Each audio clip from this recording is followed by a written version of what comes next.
কচ্ছপ আর খরগোশের গল্পটা আমরা সবাই জানি, কিন্তু মজার বিষয় হলো আমরা গল্পের শুধু প্রথম অংশটাই পড়েছি।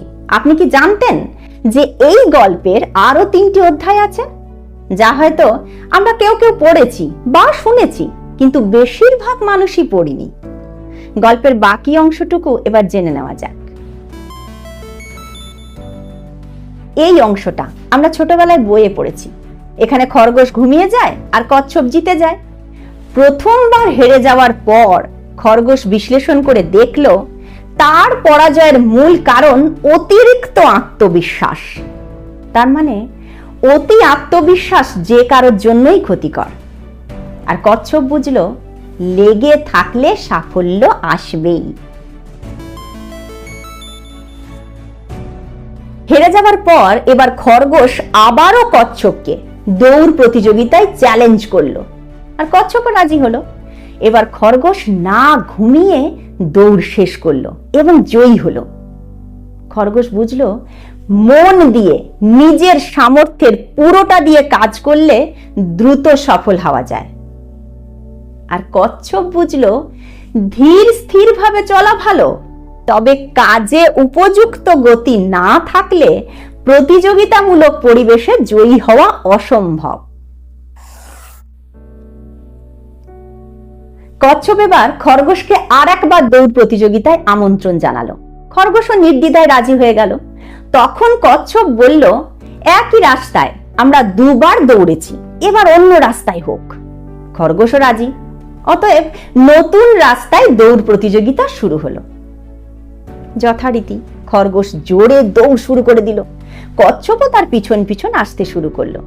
কচ্ছপ যখন খরগোশের কাছে পৌঁছলো, দেখলো খরগোশ দাঁড়িয়ে আছে, কিন্তু দৌড়ের শেষ সীমানায় যেতে পারেনি, কারণ দৌড়ের শেষ সীমানার আগে একটি খাল আছে।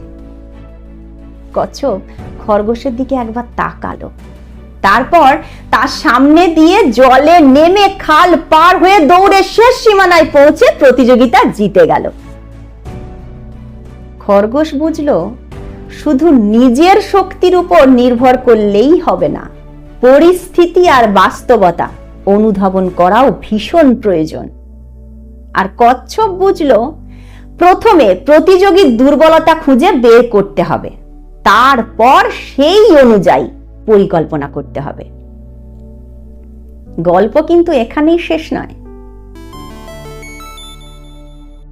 এবার খরগোশ কচ্ছপকে আরেকটি দৌড় প্রতিযোগিতার জন্য আহ্বান জানালো, এই একই রাস্তায়।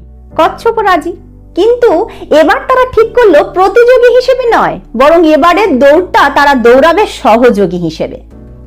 শুরু হলো প্রতিযোগিতা।